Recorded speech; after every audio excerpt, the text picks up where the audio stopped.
할렐루야. 오늘도 변함없는 믿음으로 주님 앞에 나와 신령과 진정의 제사를 드리는 우리 모든 능력교회 가족 여러분들에게 하나님의 변함없는 은혜와 변함없는 사랑이 여러분의 심령과 특별히 여러분의 가정 가운데 부어져서 여러분 지금 우리 능력교회 앞에 아파트 둘레길에 아름답게 장미가 피었는데 이렇게 피어난 아름다운 장미꽃처럼 여러분의 가정 역시 하나님의 아름다운 에덴 동산으로 새롭게 활짝 피어나는 은혜와 축복의 예배 시간이 되시기를 주님 이름으로 축원합니다.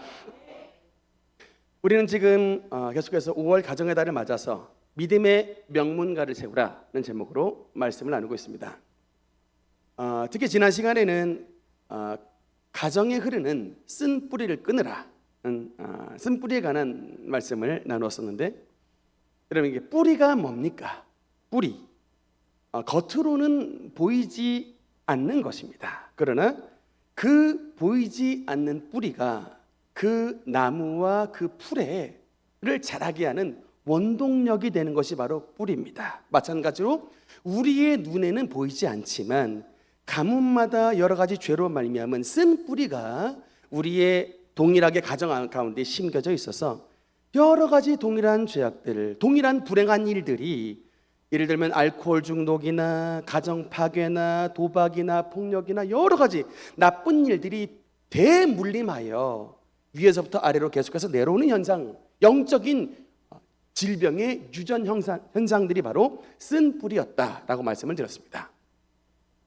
그래서 지난 주간에 제가 전했던 이 메시지가 우리 성도님들의 마음속에 도전이 되었던 것 같습니다. 그래서 특히 금요 기도회에 참석하신 성도님들이 다들 막 팔 걷어붙이고 배에 막 힘 꽉 주면서 우리 눈에 보이지 않지만 우리 가정을 불행하게 하는 이런 쓴뿌리 근원을 뽑아내겠다고 막 열심히 막 기도하시고 막 토학질도 하고 막 열심을 내는 것을 보면서, 야, 그래도 정말 우리 능력교회 희망이 있다, 정말 우리 능력교회 가족들 새롭게 회복될 수 있다라고 하는 꿈과 희망을 보게 되었습니다. 감사하는 마음을 가지게 됐는데, 여러분 정말 이게 우리가 치러야 되는 믿음의 대가입니다. 그래서 이렇게 가문에 쓴 뿌리를 뽑고 견고한 진영을 무너뜨리는 것은 우리 신앙생활에 있어서 굉장히 중요한 일인데, 근데 여러분 중요한 게 뭐냐면 이게 우리의 최종 목적지는 아니라는 겁니다. 마귀를 우리 가정에서 내쫓고 가계 저주를 끊어내고 쓴 뿌리를 뽑아내는 것은 너무나도 중요하고 너무나도 필요한 과정이지만, 근데 이게 우리의 최종적인 파이널 데스티네이션, 최종 목적지는 아니라는 거예요. 이게 마치 여러분 밭농사를 지을 때에 농사를 짓기 전에 묵은 땅을 갈아엎어서 그 속에 있는 돌들 골라내고 나쁜 잡초들 싹 다 뽑아내고 그 속에 있었던 모든 농사에 방해내는 것들 다 뽑아내는 과정이 필요하지만 이게 농사의 끝이 아니라는 원리입니다. 그 밭에 30배, 60배, 100배 열매가 맺히려면 뭘 해야 됩니까? 열매를 뿌려야 되는 것입니다. 씨를 뿌려내야 되는 것입니다.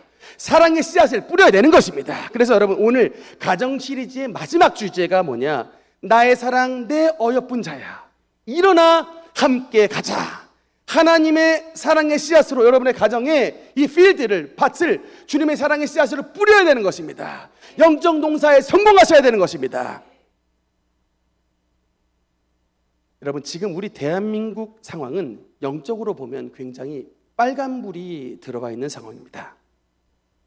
현재 우리나라의 통계를 보면 여러 가지 불명예스러운 좋지 않은 부분에 OECD 국가의 1위를 차지하는 파트들이 있습니다. 어떤 부분인지 아십니까? 우선 인구당, OECD 국가 가운데에 인구당 알코올 소비율 세계 1위입니다. 또 인구당 노인 자살률 OECD 국가 가운데 1등입니다. 그리고 이혼율, 이게 1등, 2등이에요. 이게 무슨 뜻이냐? 현재 우리나라가 전 세계에서 가장 술을 많이 먹고 제일 어르신들 목숨 많이 스스로 끊고 제일 사랑해서 결혼했던 가정들이 이혼한다는 얘기입니다. 이게 지금 대한민국의 현 주소입니다. 통계가 말하고 있습니다.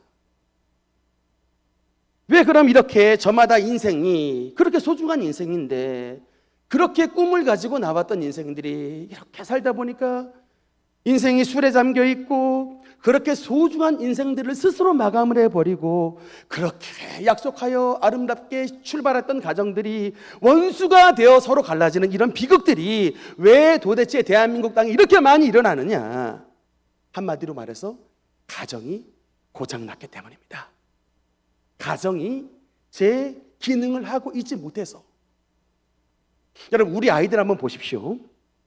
가정에서 태어나 그렇게 이쁨을 받는 아이들이 당장에 학교 갔을 때 여러분, 우리 아이들이 어떤 일이 생기는지 아십니까? 집안에서는 내가 최고였어요. 내가 제일 사랑 많이 받았어. 근데 당장 학교 가보니까 나보다 객관적으로 이쁜 애들이 많아요. 또 나보다 공부 잘하는 애들이 많아. 그래서 내가 받았던 사랑이 어느새 내가 사랑의 주인공이 되지 못하고 나보다 더 예쁜 애들, 나보다 더 공부 잘하는 애들이 사랑받는 주체들이 돼 있습니다. 그래서 어느새 내가 학교에 갔더니 나는 별 볼 일 없는 아이로, 나는 정말 공부 못하는 아이로, 어느새 미끄러져 있는, 주목받지 못하는 아이로 이렇게 내 포지션이 밀려가 있는 거예요. 여러분, 이때에 가정이 어떤 기능을 해야 됩니까? 우리 아이들에게 하나님의 사랑으로서 하나님의 관점으로 우리 자녀들을 보듬어 줘야 되는 거예요. 아무리 세상이 우리 자녀들을 학력이란 잣대로 평가하고 대학 서열로 우리 자식들을 평가한다 할지라도 부모님은 하나님의 관점으로 우리 자식들을 바라봐 줘야 되는 겁니다. 아니야, 너는 하나님의 걸작품이야. 너는 얼마든지 너 존재로서 살아갈 가치가 있는 아이다.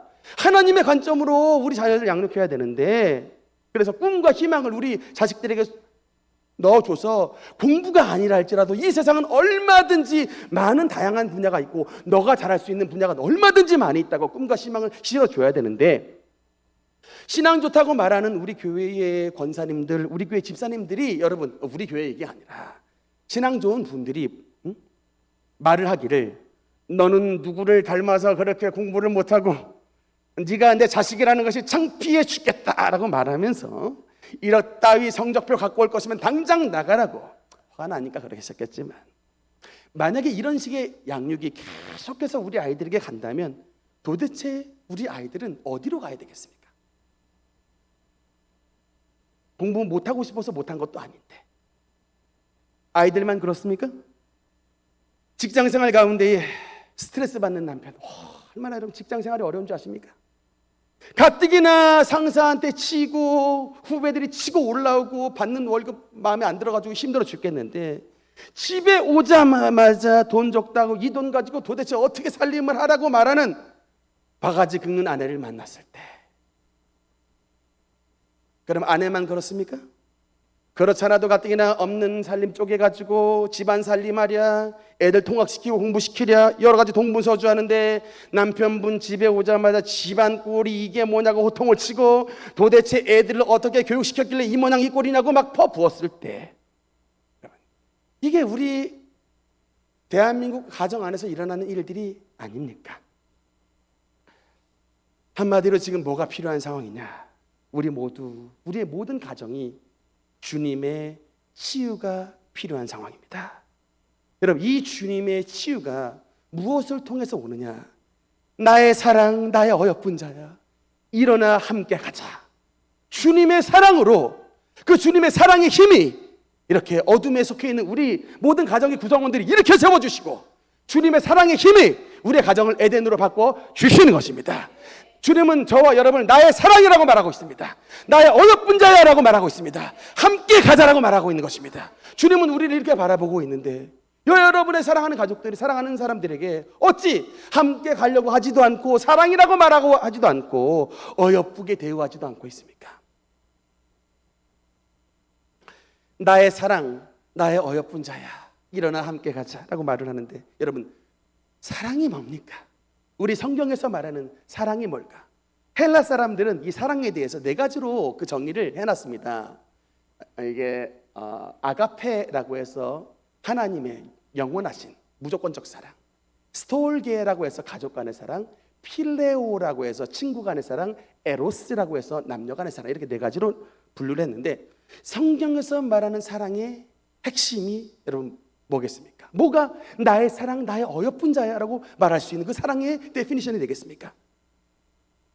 얼마 전에 김창옥 교수님, 소통 전문가로 유명하신 분인데 이분이 서울여대 겸임 교수의 시절이 있었답니다. 그래서 이제 자기가 원래는 교수가 될 사람이 아닌데 서울여대에서 자기를 종교 채플 시간에 이제 교수로, 종교학과 교수로 초빙을 해주셔가지고 그 종교 채플 시간에 이제 여학생들을 상대로 이제 대담을 했던 것이 채플 시간이었는데, 질문을 이제 어떤 여학생이 질문을 했답니다. 뭐라고 질문하냐면, 교수님, 남친이 지금 군대에 갔는데 고무신을 거꾸로 신는 게 잘못된 일일까요? 라고 이제 교수님에게 여학생이 질문했답니다. 그래서 이제 뭐라고 답을 해줬냐면, 지금 남친이 군대에 가 있는 이 시기는 너 학생의 사랑을 점검해 볼 수 있는 굉장히 중요한 기회가 된다. 내가 남친을 좋아하는 마음이 진짜인가 가짜인가를 구별하는 수 있는 굉장히 좋은 기회가 바로 이때다. 그 핵심이 뭐라고 하냐면 대가 지불이래요. 내가 그 남자를 진짜 사랑하면, 여러분 그 여자 학생들 20대 초반인데 제일 예쁜 시기 아닙니까? 사실은 말하자면 제일 예쁜 시기고, 말하자면 제일 멋진 남자를 만날 수 있는, 말하자면 가장 좀 몸값이 높은 그 시기 때인데 내가 사랑하는 남자를 위해서 그 시간을 기다려줄 수 있는 거예요. 이게 바로 대가라는 겁니다. 내가 이 사람을 위해서 이런 대가를 지불할 수 있느냐, 이게 바로 참사랑과 가짜 사랑을 구별할 수 있는 기준점이 된다는 겁니다. 여러분, 사랑은 대가를 지불하는 거예요. 아멘입니까? 여러분, 이게 성경에서 말하는 사랑의 핵심입니다. 여러분, 아가서라는 이 말이 히브리어로 슈르 하슈림이라는 말이에요. 노래들 중에 노래, Song of Songs라는 얘기입니다. 가장 훌륭한 노래인데, 여러분 그 유대인들에게 3대 절기가 있죠. 유월절, 7.7절, 초막절이 3대 절기가 있는데, 이 아가서가 어느 때의 유대인의 절기 때 불리는 그 노래인 줄 아십니까? 놀랍게도 이 사랑의 노래가 유월절에 불리는 노래래요. 유월절이 여러분 뭡니까? 어린 양의 죽음으로, 여러분 우리 이스라엘 백성들이 패스오버, 죽음의 사자에게 당하지 아니하고 애굽을 탈출했던 것을 기념하는 날이 바로 유월절 패스오버인데, 왜 이 유월절 날에 슈르 하슈림이라고 말하는 아가서를 부르냐? 이게 바로 이겁니다. 우리의 생명이 있음은, 우리의 출애굽과 우리의 생명이 보존됨은 우리가 잘나서가 아니라 하나님의 어린 양 대신 그 어린 양의 대가, 생명 지불의 대가로 말미암아 우리 전 민족이 살았습니다. 우리가 전 민족의 가족을 이룰 수가 있었습니다. 우리 전 민족이 애굽을 탈출할 수 있었습니다. 그 사랑의 대가, 그걸 지불하신 거예요. 여러분, 그래서 성경에 보면은 아담이 에덴 동산에서 잠들어 있을 때에 하나님이 하와를 만드실 때에 그의 뭘로 만드셨습니까? 깊이 잠들게 하신 다음에 갈빗대로 만드셨죠. 이와 동일한 역사가 여러분 요한복음 19장의 말씀에 보면 이렇게 나와 있습니다. 요한복음 19장 말씀 34절 한번 읽어보겠습니다. 시작. 그 중 한 군인이 창으로 옆구리를 찌르니 곧 피와 물이 나오더라. 이를 본 자가 증언하였으니 그 증언이 참이라. 그가 자기의 말하는 것이 참인 줄 알고 너희로 믿게 하려 함이라. 아멘. 여러분, 바로 이 모습이 여러분 뭐랑 딱 매치가 되는 말씀이냐면, 하나님께서 이 세상에 하와를 두시기 위해 아담을 깊은 잠에 빠지게 하신 다음 그의 옆구리에 뼈를 꺼내어 하와를 만드셨는데, 여러분 저와 여러분, 주님의 신부된 저와 여러분을 만드시기 위해서 하나님께서 둘째 아담이신 예수 그리스도를 십자가의 죽음의 깊은 잠을 들게 하신 다음에 그의 옆구리에 깊은 창자국의 여러분 상처를 통하여 오늘날 교회와 주님의 성도인 저와 여러분을 신부로 탄생시켜 주신 것입니다. 그 주님의 죽으심의 사랑의 대가를 통하여 우리가 주님의 자녀로 탄생되고 우리가 주님의 신부로 무장되는 슈르 하슈림, 아가의 은혜를 누리게 됐던 것입니다.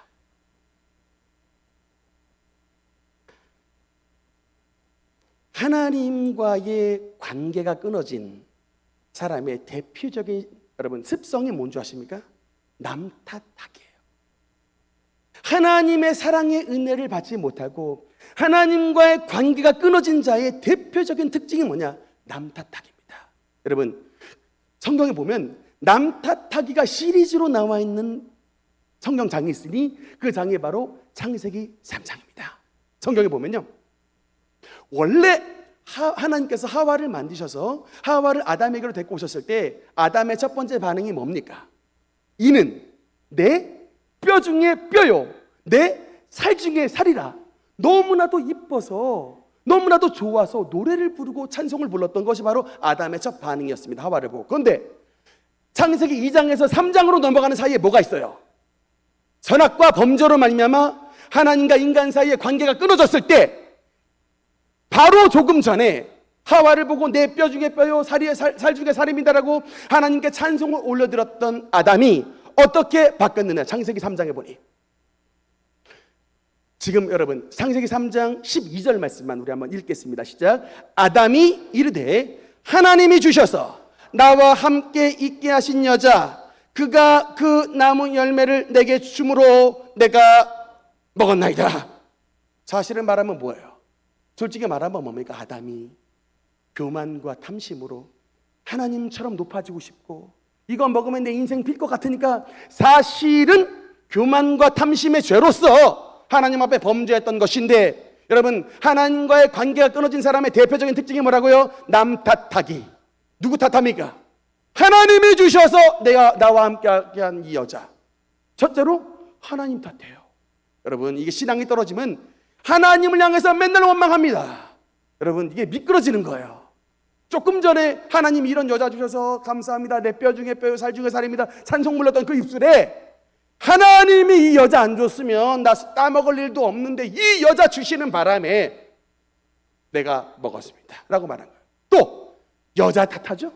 이 옆에 내 잘못 만나가지고 내가 지금 선악과 먹었다고 옆에 내 탓을 하는 거예요. 그랬더니 이 여자의 반응 한번 볼까요? 그 다음 절 바로 보니까 13절 또 읽겠습니다. 시작. 여호와 하나님이 여자에게 이르시되 내가 어찌하여 이렇게 하였느냐? 여자가 이르되 뱀이 나를 깨물어 내가 먹었나이다. 시리즈로 나오죠. 말씀드렸잖아요. 하나님과 관계가 단절된 인간의 가장 중요한 특징, 남 탓하기. 이게 누가 시켜서, 이게 강제로 떠다 먹인 게 아니라니까요. 자기 발로 찾아가서 보왕직도 하고 먹음직도 하고 지혜롭게 할 만큼 탐스럽게 단 열매이기 때문에 지가 스스로 따먹어 놓고는 뱀이 유혹해서 따먹었습니다 라고 하는 또 남 탓을 하는 겁니다. 아담과 하와만 그런 게 아니에요. 그 다음에 보면은 이제 아담과 하와 사이에서 가인과 아벨이라고 하는 아들이 낳는데, 여러분, 이 가인과 아벨 가운데 하나님과 관계가 깨어진 가인이 제사를 드렸을 때 자기의 제사가 연락되지 아니하고 아벨의 제사가 연락되는 순간 여러분 어떻게 해버립니까? 자신의 동생을 돌로 쳐 죽이는 거예요. 여러분, 그런 일이 어떻게 날 수가 있습니까? 하나님과 관계가 깨지니까 내 동생이 내 동생으로 보이지 않고 내 경쟁자로 보이는 거예요. 저놈만 없었으면 네가 축복받는데 저놈이 있으니까 네 앞길을 가로막았잖아. 우리의 사랑하는 가족조차도 이 사랑하는 가족을 가족으로 보지 못하고 네 경쟁자로 보게 하고 네 앞길 인생을 막게 하는 걸림돌로 보게 하는 것이 바로 여러분 사탄의 역사입니다. 이 순간에 가인이 정신을 차렸다면 어떻게 되겠습니까? 제사를 잘못 지낸 게 아벨 탓입니까? 자기가 자기의 인생이 하나님 앞에 너무나도 문란하고 하나님이 기뻐하시지 않는 나쁜 삶을 살아가니까 하나님께서 그의 삶과 그의 재물을 받지 않으심으로 연락하지 않으신 것이지 아벨이 무슨 잘못이에요? 아벨이 형님 제사를 방해했습니까? 아무런 잘못한 게 없는데 역시 하나님과의 관계가 끊어지고 사단이 역사하면 남 탓을 하게 되는 겁니다. 내가 축복받지 못하는 건 저놈 아벨 때문이야라는 것이죠. 여러분, 그래서 우리의 심령이 회복되려면 우리의 마음 가운데 힘이 부어져야 돼요. 힘이 부어져야 됩니다. 여러분, 에베소서 2장 14절 오늘 한번 같이 읽겠습니다. 시작. 그는 우리의 화평이신지라 둘로 하나를 만드사 원수된 것 곧 중간에 막힌 담을 자기 육체로 하시고. 아멘. 따라합시다. 그는 우리의 화평이신지라. 선포하기. 그는 우리의 화평이신지라. 여러분, 여러분의 가정에 화평이 임하려면 여러분 성경에서 뭐라고 말하느냐? 솔루션을 말하는 거예요. 에베소서 2장 14절에 자기 육체로 허시고라고 말합니다. 뭡니까? 여러분의 가정 안에 주님의 십자가가 들어가야 된다는 거예요. 주님의 십자가 없이는 여러분의 가정은 절대로 회복되지 않습니다. 여러분 왜 남 탓하고 왜 미워할까요? 살다 보면 피해를 당합니다. 부당한 피해를 당해요. 남편이 됐다는 이유로, 아내가 됐다는 이유로, 자식이 됐다는 이유로, 부모라는 이유로 부당한 어려움들이 있습니다. 다 이게 관계잖아요.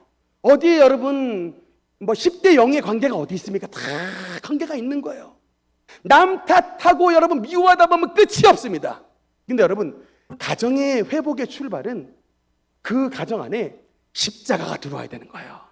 여러분, 십자가가 여러분의 가정 안에 들어왔다라고 하는 의미가 뭡니까? 십자가가 여러분의 심령 안에 들어왔다라고 말하는 뜻이 뭐예요? 내가 죄인이라는 겁니다. 이걸 깨닫는 거예요. 나부터 잘못을 깨닫는 것. 이게 바로 십자가가 들어간 사람의 특징입니다. 십자가가 없는 사람의 특징은 뭐냐? 끊임없이 지가 잘했대. 자기가 잘못한 건 없대. 끊임없이 자기만 잘했대요. 근데 여러분, 십자가가 우리 속에 딱 들어오잖아요. 고백이 뭐냐? 나 같은 죄인 살리신 주 은혜 놀라워합니다. Amazing Grace. Amazing Grace예요. 내가 지금 숨쉬고 있는 것조차도 주님의 은혜입니다. 내가 100번 고쳐 죽어도 마땅한 인생인데 주 예수 그리스도의 십자가의 은혜 덕분에 내가 지금 살아 숨쉬는 것조차 감사합니다. 그 주님의 사랑 덕분에 내가 지금 용서받은 덕분에 내가 살고 있으니 저도 우리 가족들을 사랑하고 용서하겠습니다 라고 하는 주 사랑의 능력으로 힘입어야 그는 우리의 화평이신지라의 역사가 나타나게 되게 되는 것입니다. 믿으시면 아멘. 그래서 여러분, 기독교인들은요, 목소리 안 큰 사람이 승리하는 겁니다. 정말이에요. 교회 안에서도 목소리 큰 사람, 저는 속으로 생각합니다. 아직 덜 넘은 거예요. 십자가 사랑 더 받아야셔야 돼. 진짜 십자가 사랑으로 충전되고 십자가 사랑으로 변화된 사람은 목소리 크게 나오지 않습니다. 왜? 자신의 죄인됨을 알거든요. 꾸지람하기 전에 하나님의 마음이 들리잖아요. 너도 그랬잖아, 옛날에. 하나님이 마음속에 들려주시면 아이고, 이 죄인이 누구를 흉을 보겠습니까? 라고 주여 하는 거예요. 주여. 그러면 우리가 구체적으로 어떻게, 여러분, 그는 우리의 화평이신지라 나의 사랑 나의 어여쁜 자야 일어나 함께 가자. 하나님의 사랑이 우리 가족 가운데 구현되는 그런 사랑의 가정으로 완성될 수 있냐? 여러분, 세 가지 방안 잠깐 보겠습니다. 일단 아가서 2장 11절 말씀. 두 절입니다. 아가서 2장 11절 짧은 말씀인데 우리 한번 같이 읽겠습니다. 시작. 겨울도 지나고 비도 그쳤고. 사실 이게 솔로몬의 이제 아가서의 이제 노래에 해당되는데 첫 번째 방안이 뭐냐? 겨울과 비가 내리는 시기에 그 시기를 기다리라라고 하는 것입니다. 겨울에 꽃이 피는 게 아니라 여러분, 봄철에 꽃이 피게 되는 것이므로 겨울의 시기에 또 비가 많이 내리는 시기에 우리 사랑하는 사람들의 회복을 위해서 겨울과 비 내리는 시기를 기다릴 줄 아는 신앙, 그것이 바로 여러분의 가정의 사랑의 회복을 위한 첫 번째 스텝이라고 말하는 겁니다. 사진을 잠깐 한번 볼까요? 이분이 목사님이십니다. 홍민기 목사님인데 요새 별명이 하나 붙은 것 같아요. 기독교계의 마동석이라는 별명이 하나 붙으신 것 같은데 별명이 탱크 목사님이에요. 외형으로 봐서는 조폭을 가야 되는데 사람들이 볼 때 목사라고 하면 깜짝 놀란답니다. 근데 이 목사님이 최근 제가 이 목사님의 간증을 좀 많이 듣는데 청소년 사역을 하셔서 이분의 간증의 말씀을 들으니까 특히 이 청소년의 마음을 오픈시키는 데 귀재예요. 돼갑니다. 그래서 이게 도대체 뭔가, 그 요령이, 그 비법이 뭔가 알아봤더니 기다림의 미학이에요. 기다림의 미학. 이분은 학생들 맨날 부른답니다. 야, 전화해서 떡볶이 먹자. 야, 라면 먹자. 그래서 청소년 사역하시는 분 가운데 살 안 찌는 것, 이것은 아주 그냥 자기는 인정할 수 없다는 거예요. 어떻게 떡볶이, 라면, 피자, 뭐 이런 거 먹고서 살이 안 찔 수가 있느냐. 청소년 사역 안 하는 저도 지금 살이 좀 쪄서 제가 반성을 했는데, 근데 진짜 이분이 학생들 불러가지고 떡볶이, 라면, 피자, 뭐 치킨 이런 거 사주고 정말 그냥 돌려보낸대요. 그러면 그냥 가라고요? 애들이 되면 가라. 너 정말 내가 그냥 간식 사주고 싶어서 불렀지. 그러니까 뭔가 용무와 용건이 있어야 목사님들이 항상 부르는데 뭔가 말이 나와야 되는데 진짜 그냥 간식만 사주고 돌려보내니까. 그리고 이제 두 번째, 이번에 부르실 때 또 뭔가 용건이 있겠지. 부르는데 목사님이 치킨 사주고 또 그냥 돌려보내는 거예요. 아무 용건도 없이 그냥 가라고요. 저보러 가라고. 근데 이렇게 한 대여섯 번을 하다 보면 애들이 어떻게 되냐면 자기 스스로 자신의 고민을 자기 입으로 터놓게 된답니다. 목사님 사실은요 라고 말하면서 이때까지 기다리는 거예요. 특히 이분의 사역에 참 깜짝 놀랐던 파트가 뭐냐면 요사이 청소년 애들이 담배 피는 흡연 문제가 좀 심각한데 이분은요 그 수련회를 갈 때에 자기가 담배를 가져간답니다. 대신에 절대 너희들은 담배를 갖고 오면 안 돼. 내가 담배 가져갈 테니까 니들은 담배 가져오면 안 돼. 담배를 가져간대요. 그래서 수련회 한참 하다가 도중에 이제 연병장으로 나올 뻔했습니다. 운동장에 다 집결시켜가지고 담배 피는 애들 일렬로 다 세운대요. 다 줄 서. 목사님이 가가지고 아해 입 벌리면 담배 한 가지씩 다 물려준대요. 담배 한 가지씩 입에 다 물려주고 정말 목사님이 친히 손수 다 라이터 켜가지고 불을 다 붙여준답니다. 빨아! 펴! 그러면 이제 피는 거야. 근데 그때 애들이 아주 막 그냥 좌불안석이래요. 막 그냥 막 우리가 이 도대체 무슨 꼴이냐 하면서 막 신세한탄하면서 막 담배를 핀답니다. 근데 얘들도 안 돼요. 뭐냐면 이렇게 하면은 목사님이 굉장히 위험에 처해질 것도 안 돼요. 아는 게 아니라 자기가 이거 한번 하고 난 다음에 전국 각지에서 신령하다 거룩하다는 권사님이 항의 전화를 1년에 5통 이상씩 받는답니다. 목사님 회개하세요. 막 애들한테 줄 게 없어가지고 담배를 피우냐고. 근데 하여튼 어쨌든 일단 주게 만든답니다. 그리고 이제 일단 이게 이제 의리를 딱 트면요 저녁 집회할 때 야 목사님이 하나 부탁있다. 무조건 말씀하십시오. 니들 찬송 집회할 때 맨 앞에 앉아. 맨 앞자리에 앉아. 그럼 애들이 한결같이 하나 빠짐없이 다 앞으로 와서 다 앉는답니다. 그래가지고 이제 어쩔 수 없이 얘들은 원래 억지로 부모님 때문에 떠밀렸던 애들이에요. 다 맨 뒷자리에. 근데 하는 수 없이 맨 앞에 앉았으니까 기타 소리, 찬양 소리, 막 신디 소리가 막 나니까 하는 수 없이 이제 박수도 치게 되고 입도 벌리게 되고 그러다 보면 애들이 이제 은혜를 받는 애들이 나온다는 거야. 다음날 담배 집결하면 절반이 줄어 있답니다. 그 목사님이 야, 넌 아직 안 돼. 너 이 새끼 너 피라고 그냥 주면 안 핍니다. 펴 안 핍니다. 이제 이런 희한한 일들이 막 벌어지게 되는. 특히 그 여학생들 가운데 이 깻잎머리 했던 그때가 이제 유행했던 때가 있는데 6명의 여학생들을 정말 아버지처럼 삼촌처럼 돌봐줬대요. 그 비행 청소년 애들을 그 가정에서 다 버림받은 애들이 이 목사님이 정말 의리 가지고 어떻게든 그냥 끝까지 그 편이 돼줬는데 어느 날 애들이 이제 다 학교도 중퇴했던 애들인데 그래도 검정고시 시험 봐가지고 다 이제 고등학교 졸업장은 받게 되고 어느 날 전화가 왔답니다. 그 6명의 학생들이 목사님을 불러가지고 밥 한 번 사주겠다고 불렀는데 그 식당에 딱 갔더니 이 학생들이 목사님 좀 앉으세요 했는데 목사님 앉고 난 다음에 여학생 6명이 식사 전에 목사님께 일동 다 엎드려 절을 하더랍니다. 그리고 못 일어났대요. 너무 목사님의 은혜에 감사해서 고개를 못 들고 다 울고 있더랍니다. 그래서 목사님도 그래서 다 그냥 그 아이들하고 붙잡고 하나님의 회복하심의 은혜에 대해서 하나님께서 놀랍도록 변화시켜 주시는 그런 은혜를 기다림에 은혜를 통하여 가족이 회복시켜 주셨다. 참 그 간증을 들었을 때 굉장히 참 가슴에 은혜를 받았습니다. 그러고 보니 우리가 아직 봄철이 안 된 우리 성도님들, 우리 자녀들에게 아직 비가 내리는 이 시기에 너무 그냥 많은 열매만 맺으라고 너무 닭달만 쳤다는 것은 아닌가. 여러분, 하나님의 일하심에는 실수하심이 없습니다. 비록 우리의 눈에 너무나도 연약한 성도가 보인다 할지라도 하나님의 사랑으로 우리의 자녀와 우리 연약한 사람들이 반드시 일어나게 되는 것입니다. 기다려야 되는 것입니다. 그 겨울의 때, 그 비가 내리는 그 시기를 기다릴 줄 알아야 되는 것입니다. 한 가지 더, 아가서 2장 15절 말씀 두 번째 방안입니다. 아가서 2장 15절 말씀 읽겠습니다. 시작. 우리를 위하여 여우 곧 포도원을 허는 작은 여우를 잡으라. 우리의 포도원에 꽃이 피었습니다. 아멘. 솔로몬은 이 아가서 2장에 우리의 포도원 동산에 몰래 숨어 들어온 작은 여우를 잡으라 라고 말합니다. 여우의 특징이 뭐예요? 여기 작은 여우죠? 눈에 잘 띄지 않습니다. 간교합니다. 교활합니다.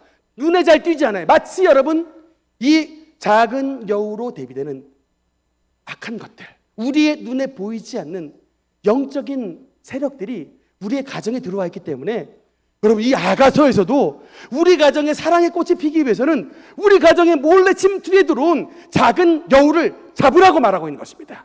뭘 말하는 것일까요? 영적인 싸움을 하는 것입니다.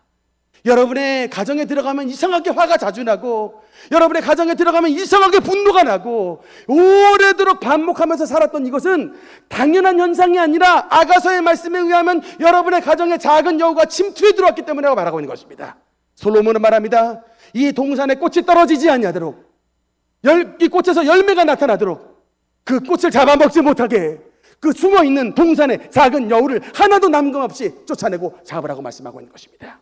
예수 그리스도의 보혈의 능력으로 여러분 가문 가운데 들어왔던 모든 질병의 여우, 모든 분노의 여우, 모든 다툼의 여우, 모든 여러분 이 중독과 악한 죄악의 여우들을 하나님의 능력으로 뽑아내버리시고, 그래서 여러분의 가정에 아름다운 꽃동산으로 변화되는 은혜가 나타나게 되시기를 주님 이름으로 축원합니다. 마지막 말씀 아가서 2장 12절 말씀입니다. 우리 한번 같이 읽겠습니다. 시작. 지면에는 꽃이 피고 새가 노래할 때가 이르렀는데 비둘기의 소리가 우리 땅에 들리는구나. 아멘. 여러분 비둘기의 소리가 들리는 가정이 되어야 된다는 것입니다. 비둘기의 소리가 들리는 가정이 된다는 건 뭡니까? 이 말씀이 여러분 마태복음 3장 말씀해 보니까 같이 읽겠습니다. 시작. 예수께서 세례를 받으시고 곧 물에서 올라오실세 하늘이 열리고 하나님의 성령이 비둘기같이 내려 자기 위에 임하심을 보시더니. 아멘. 여러분의 가정에 비둘기 소리가 들리게 하라고 하는 솔로몬의 노래 소리는 뭡니까? 여러분의 가정이 성령님의 운행하심의 역사가 나타나서 그 성령님의 평화의 영이 여러분의 가정을 덮어주시기를 기도하며 성령 충만함을 바라라고 말씀하시고 있는 것이 바로 아가서의 말씀인 것입니다. 여러분 우리 가정의 평화는 우리의 힘으로 되지 않습니다. 아무리 상담 받아보세요. 여러분 아무리 뛰어난 사람 찾아가 보세요. 다 여러분 미봉책입니다. 거기서 거기에요. 왜?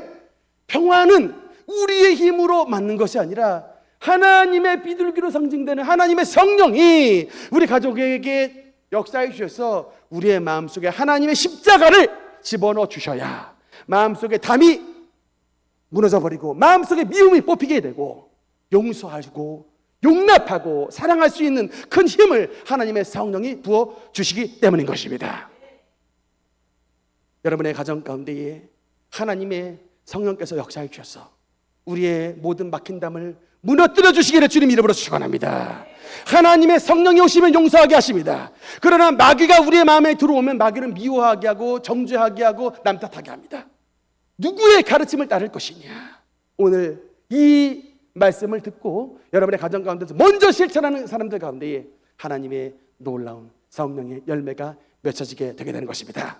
오늘 말씀을 통하여 아가서에 나타났던 쉬르 하쉬림 노래들 중에 노래, 이 평강의 노래와 이 화목의 노래와 나의 사랑 나의 어여쁜 자야 일어나 함께 가자. 주님의 초대가, 주님의 사랑의 회복이 여러분의 삶 가운데 온전히 나타나는 우리 모든 능력교회 성도님 되시기를 주님 이름으로 축원합니다. 기도하시겠습니다.